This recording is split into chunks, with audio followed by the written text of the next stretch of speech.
You might be asking, but can you? How can a person give up being who they are? It happens too much, folks. It happens all the time. And sometimes we meet people who aren't so special. It's wasting your life, wasting time. Good evening, folks. It's with great joy that we begin another video here on the channel today. Inspiration? Thank you so much to those of you who follow us and share our videos. God bless you. Enjoy it, or you'll forget about it later. Leave your young person here for us. Subscribe if you haven't already. And I'd like to take this opportunity to invite you to join our members club here on the channel. A record-breaking video will appear on the screen for those of you watching on TV. And if you're watching on your cell phone, there's a link in the video description. Go there later and join our club. Also, take this opportunity to welcome Luke Eileen Alves Silva, Fabricia Shikata, and Rosie Montero, who have just joined our club. I hope you're watching today too. Father Fabio, this one doesn't want to be identified either. Father, I can't forgive myself for something you did. How can I calm my heart? My daughter, we can only move forward to the extent that we've cleared the path behind us. It's no use. Our love life, if we don't practice the experience of daily reconciliation, we won't get far. I've already said this here. Adelia Prado has 11 beautiful poems that she talks about. This is religion. It's about looking at yourself with love. What does this loving look mean in the eyes of reconciliation? Do you know why sometimes we don't forgive ourselves? It's because we don't commit to the second part of forgiveness that we need to give ourselves. How can I forgive myself if I continue to act wrongly? Remember? It's like I gave the example in that video. How do we forgive? Who doesn't change? I'll leave the link below for you to watch. Then I'll forgive. But the forgiven person must commit to the forgiveness they've received.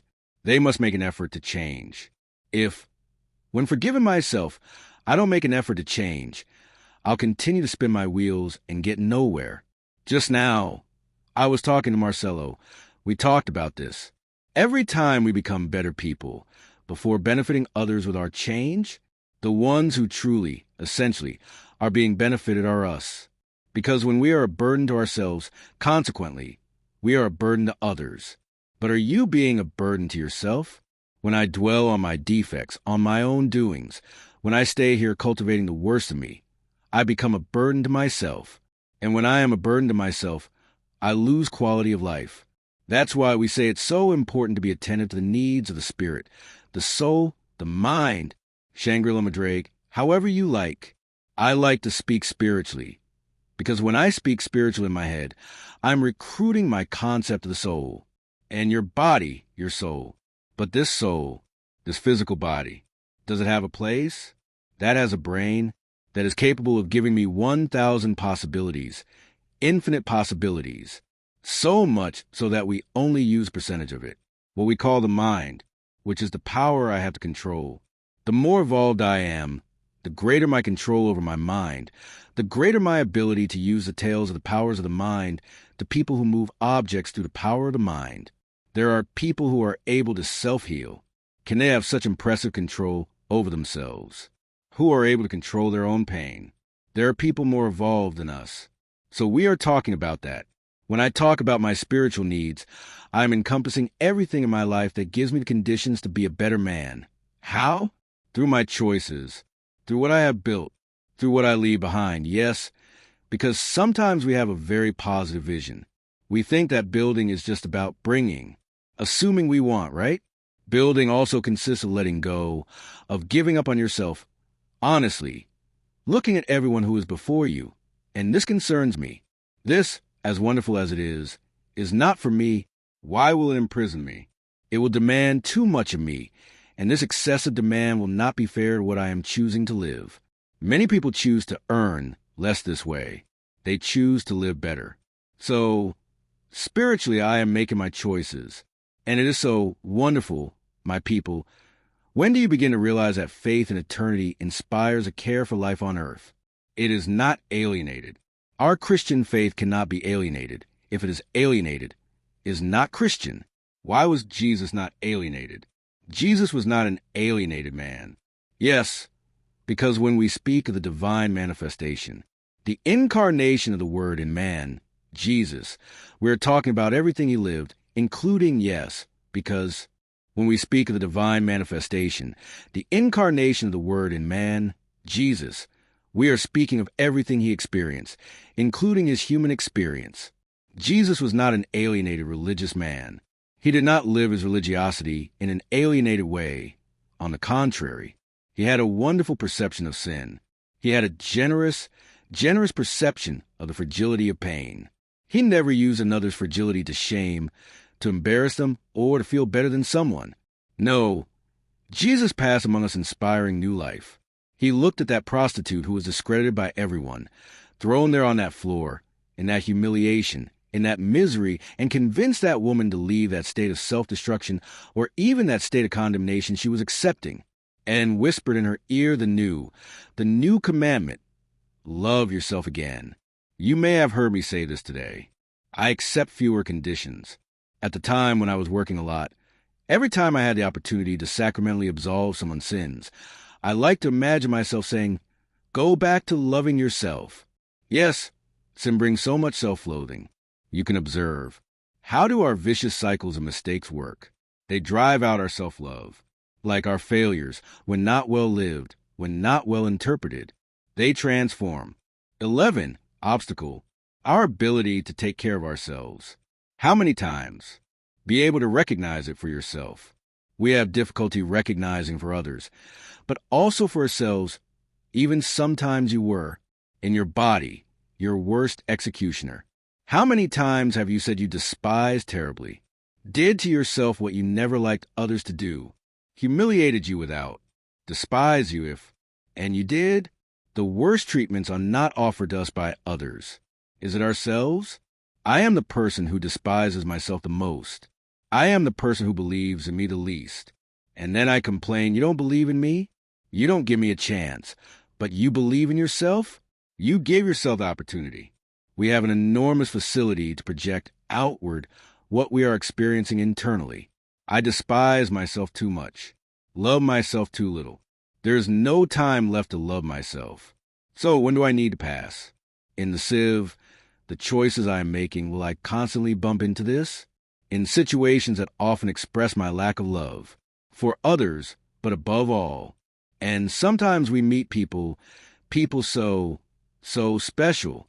It's wasting your life, wasting time, because you keep ruminating on the past. You become like cattle, not smoking. I found it impressive when I discovered that the grass that cattle eat, they eat all day long, because it's called ruminating, right? I didn't know that. I learned that. I was already a grown child, and I would see that cow there. But if it was sucking gum, right? And I asked my sister, who gives gum to a cow? It chews like that, right? Sita lived in the countryside at that time. I was spending my vacation there in Albertosi, a farm, Zinho, which is near Formiga. And then she said, no, he's not. He wasn't chewing gum, he's ruminating. Ruminating is about nourishment. It's about extracting from the food the maximum that it can handle. For God's sake, you're not going to keep ruminating on the fish you ate, are you? Throw it in and out. Only cattle know how to do that. We do it ourselves. They ruminate in a different way. But the food they ate, they come back, right, and continue that process. They're extracting the maximum that the grass can handle. That's ruminating. When we ruminate positively on our mistakes, we extract from them the maximum that they can teach us. Otherwise, I'm, pardon the expression, eating my own vomit. That's unfortunate when you're constantly feeding on what didn't work and constantly remembering, oh my God, but I didn't do it. But I didn't tell them what they told me. For God's sake, turn the page and move on. We need to believe this all the time, my people. Otherwise, our lives are impractical. It's impossible. There's no point in waiting for perfection. It won't come to us. We won't be perfect. The best we'll achieve is a saint. And being a saint means reconciling your imperfections with yourself and beginning to work on them so that they become virtues. A good saint is one who has turned their sins into a great virtue. This is what the church teaches us. This is what the church suggests to us. Christianity is only healthy to the extent that it inspires us to deal well with our miseries. I am not a slave to my miseries. I don't own my miseries. My miseries belong to me. It's like the example I set, right? I have a friend who is so jealous of his car. A woman can't open the door handle. Otherwise, her nail will scratch it. The door handle. We can't enter with our feet looking. Suspicious, which might look dirty. It will dirty his car inside. Then one day I asked, wait a minute, are you the owner of this car? This car that owns you? Who is that? Jealous of his car? A woman can't open the door handle. Otherwise, her nail will scratch it. We can't enter with suspicious feet, which might look dirty. It will dirty his car inside. Then one day I asked, wait a minute, do you own this car that owns you? Who's in charge of whom in this story? The same happens with our imperfections. And when do we start giving our imperfections the power to command us? When do we start allowing our defects to be the center of our lives? We can't centralize our defects and make them the engine, right? The gear, the piece of gear that is a piece of the gear is what makes the engine work. The machine runs on the functioning of the gear. If I place my defects in the main gear, then I will revolve around my defects, and I will hardly be able to see any process of change in them. Now, if I place my attention on my possibilities, then I will put all my effort, my will into my possibilities. What is it that the envious person does not move forward? Because the envious person lives looking at other people's backyards. They are not capable of managing their own lives, but they let others, with their success, manage theirs. The envious person, in fact, is, what is he? An extremely unhappy person. He cannot live his own life because he wants someone else's life. He cannot build his own wealth because he wants someone else's wealth. He can't manage to develop his own talents because he wants the golden talent. For God's sake, every successful person is always envied. Isn't that a privilege? Not me. Everyone who achieves some form of success in life will be envied. Now, she will be destroyed to the extent that she stops to listen to the envious. In fact, if we give her a break, those who envy us, they destroy us. Now, if my friend is like that old story, while the dogs are barking, my carriage passes. Helping the carriage has to pass at that time. Don't stop to listen to what isn't worthwhile. Don't pay attention to the words of those who don't consider you. It's very good, folks, to receive words that are committed to us.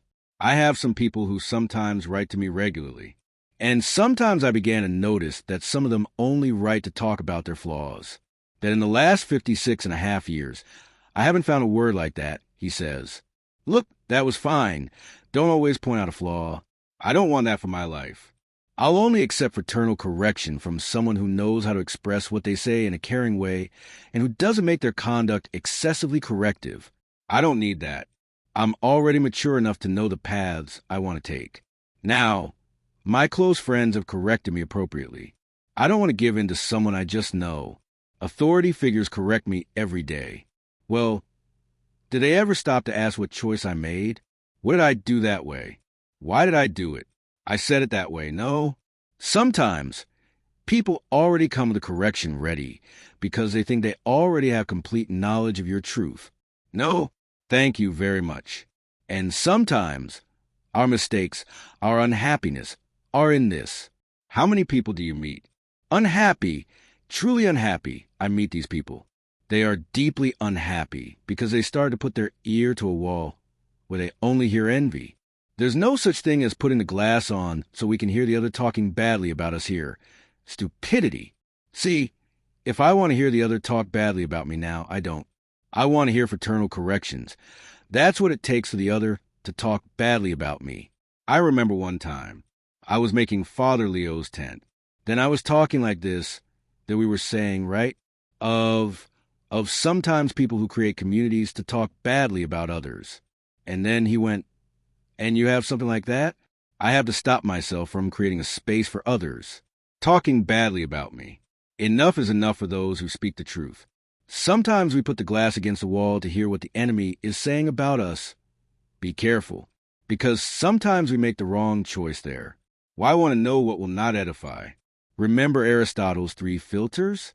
What you are going to tell me is good. Is it true? Is it useful? So, if it is not good, if it is not true, if it is not useful, Why do you think I want to know that?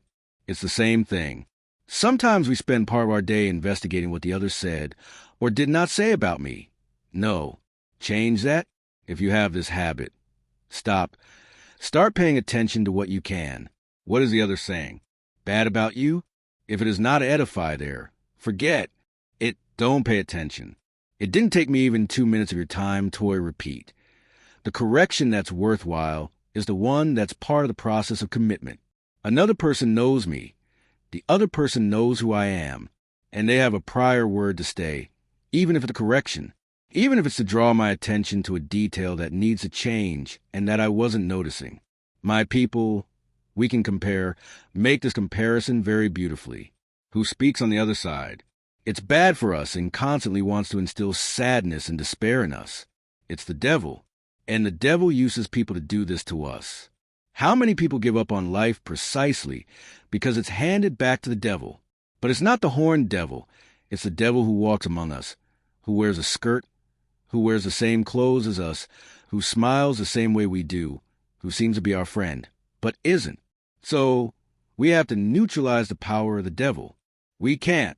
If you have someone at work who speaks ill of you, start neutralizing them by not paying attention to what they say and treating them as well as you can. The worst way to deal with enemies is to be their enemy too. The worst way to cultivate them? It's not a matter of many days. There's no solution to that. If you want to neutralize your enemy's power, treat them well. Is that the best way? If you keep the necessary distance because they are your enemy, that's fine. You have the right to say, you won't be part of my life, but treat me well whenever you have the opportunity. It's a way you have to make God win. God won at that time. When I treat someone with indifference instead of us, when we treat someone with aggression instead of us, we change the rules. And sometimes we win people over this way.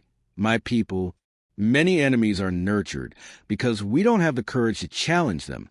Me, myself, how many people who call themselves my enemies, that the moment I treated them as if they were my friends, they became embarrassed? Sometimes, within our workplace, we face these things. People treat us badly, make up things about us and gossip. Do this, do it here. You give your best part. What could be different? Why give them your worst to be on the same level? To be as bad as they are? No, there's no need for that. God has to inspire us. That's what the process of improvement. Is this salvation? This is caring. It's what God invites me to do. It's what God invites you to do, and we're not outside of it. How did I give the example of dengue fever? How many times do we create hotbeds of bad things? Because of our carelessness, our laziness to get up, resolve the situation of throwing out the rotten water, of judging the word rotten. I don't want to keep what you gave me. I'll throw it away. What did you vomit on me? I don't want that. I won't keep that word of aggression. I won't record, keep your aggression, because it's yours. It's the fruit of your imbalance. I don't want to keep it inside me. It's my right. It's your right to look into the eyes of the people who attack you, to say that. Keep your aggression to yourself. If she is your worst part, deal with her. I have no obligation to bring the worst part into myself, so much so that you are throwing it away. If she were good, would you keep her? If you throw her away because you are not satisfied with her, and I am not the Lego for place of your misery, I have no obligation to be the deposit of your misery. Much of God's salvation fails to happen in our lives. It's because we don't have the courage to take this initiative and say everything I'm saying.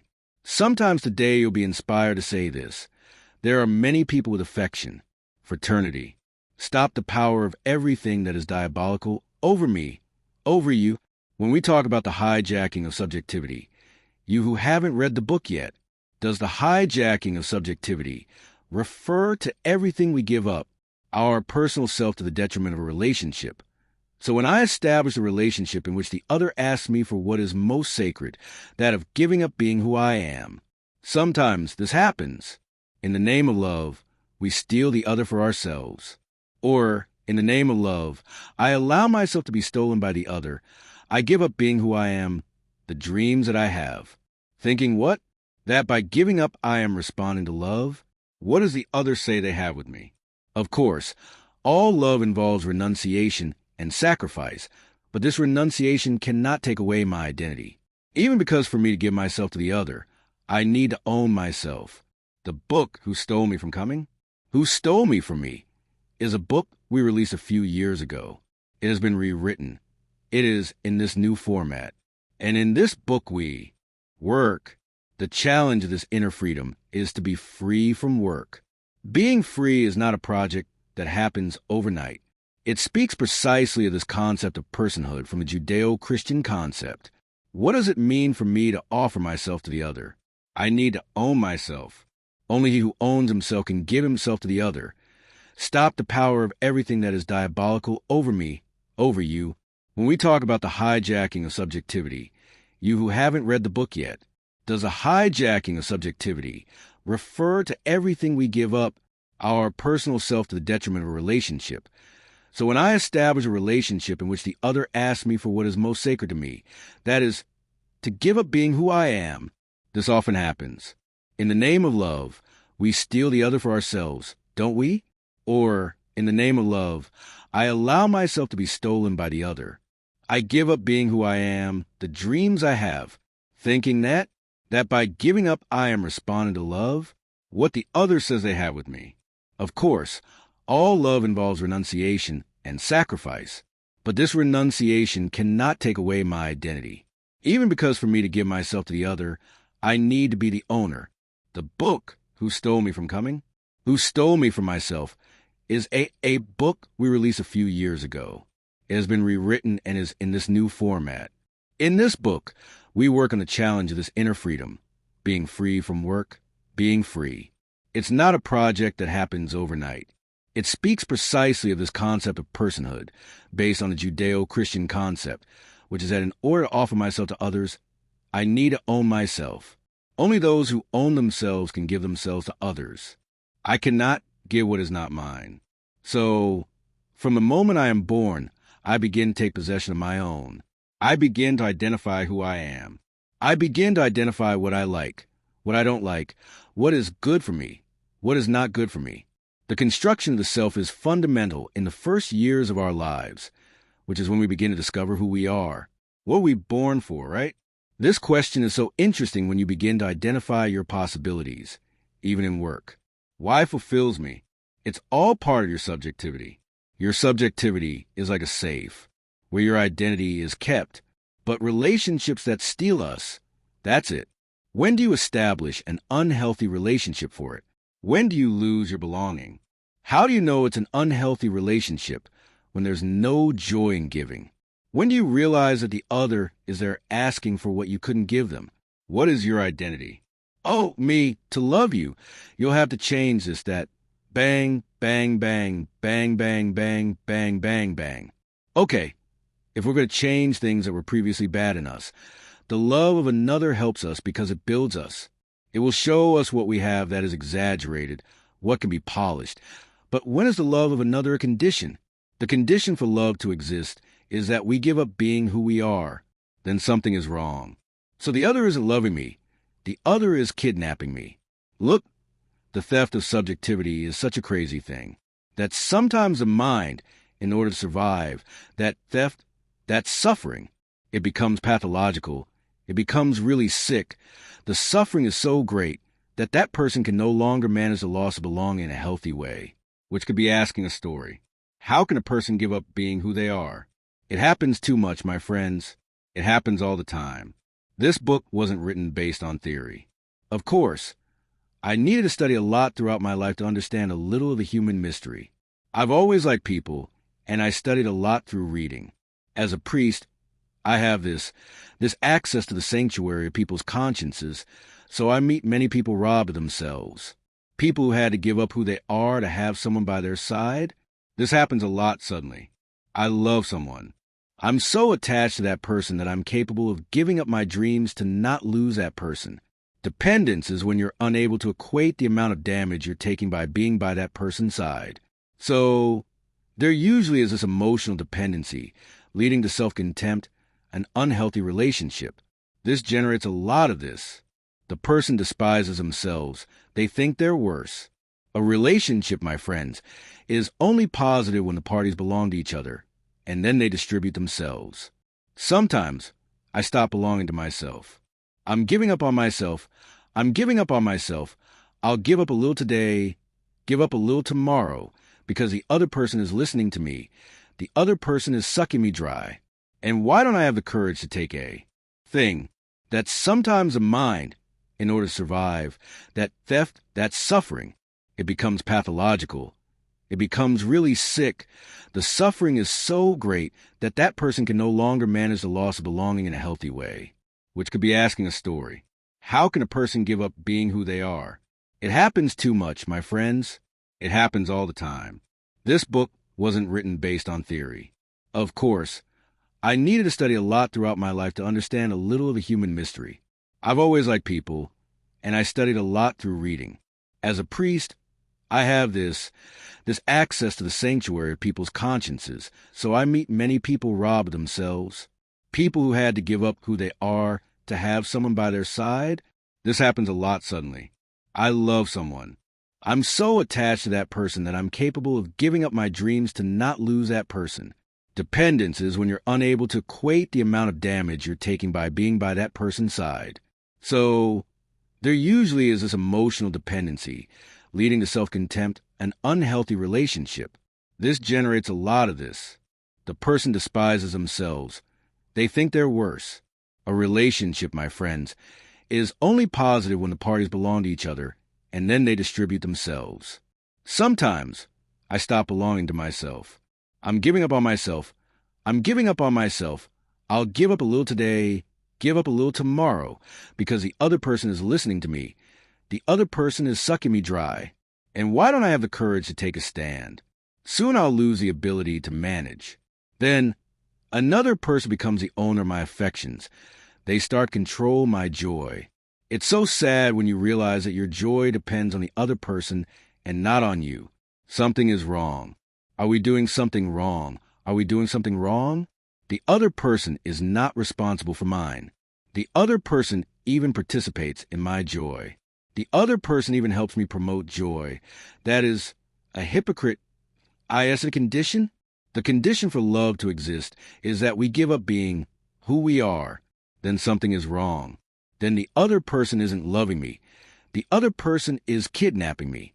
Look, the theft of subjectivity is such a crazy thing that sometimes the mind, in order to survive, that theft, that suffering, it becomes pathological.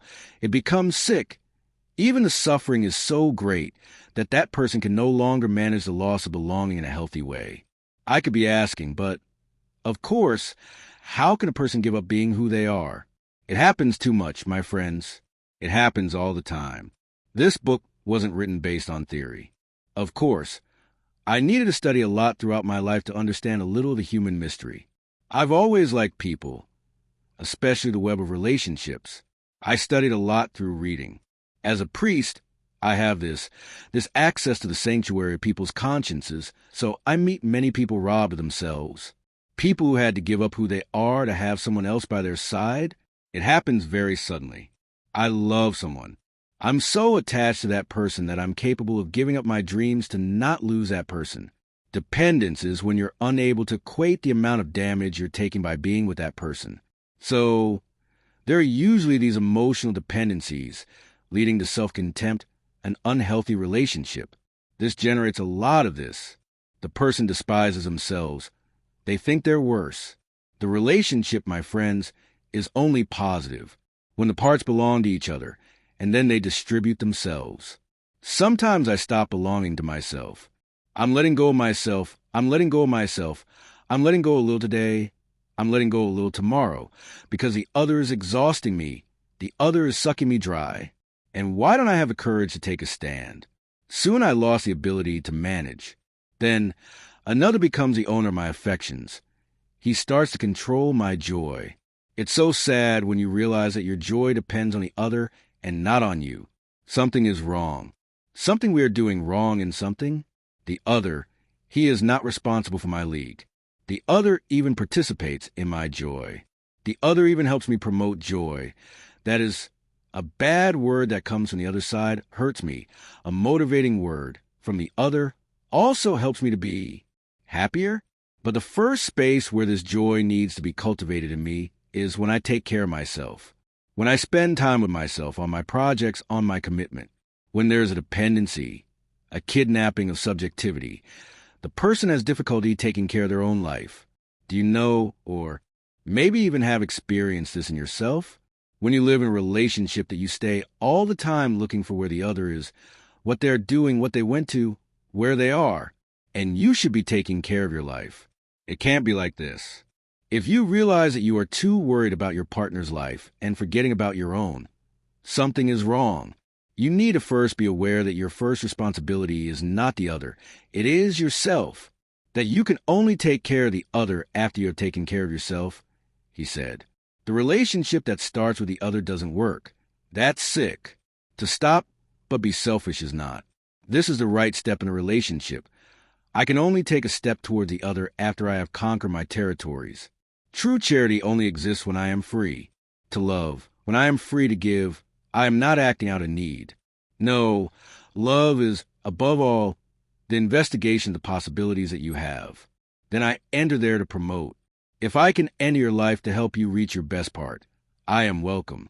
Now, if I enter yours life to deprive you of reaching yours, your best part, I don't make any difference. I can perfectly stay out. If it's to establish a bond of friendship, dating, marriage, let it be with someone who is interested in your liberation. Because if not, be careful. This love can be a captivity. Look, I'm going to tell you something. If you haven't read this book, please allow yourself. Some people think the book is a little complicated in the first parts. Isn't that right? Isn't that right? Many times we need to overcome laziness.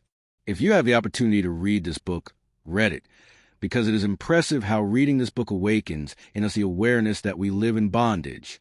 I say it again.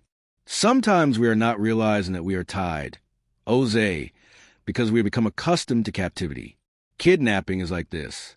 There comes a time after a long time of kidnapping when we even start to become friends with the kidnapper. Body kidnapping is like this. If you have observed it, you have heard the testimony of someone who was a kidnapper. After a time of kidnapping, you become friends with the kidnapper. It's a bit like a kidnapper's job for survival. Sometimes we're like this. Inside the house, husband, wife, mother, child, friends, a bunch of people. A kidnapper who's incapable of provoking you. Give me a cry for freedom. Enough is enough. I don't want to live this slavery if it means staying by my side. If I'm here by my side, let it be to help me do what God wants to do in me. Please don't come and be an obstacle to God's action in me. Ismit is a word that may seem harsh, but it is necessary in our times. We need to have the courage to delimit the territory and say, look here, if you want to come in, take off your sandals so that my heart doesn't just hold you back. May God help me in this process, because being free is hard work, you know? I know I'm living my process daily, and I know where I have to cut the edges I have, to cut the people I have to keep a certain distance from, because otherwise we become the other's territory, and the other thinks they have the right to do whatever they want in our hearts. It's not quite like that. God teaches us that our heart is sacred territory, and only those who have the same intentions that God has for us have the right to participate in the exploration. Pay attention to the people who participate in your life. If they don't have the same intentions that God has for you, you need to set the limit. Pour out upon us blessed protection of heaven. To Almighty God, He who is Father, Son, and Holy Spirit, amen.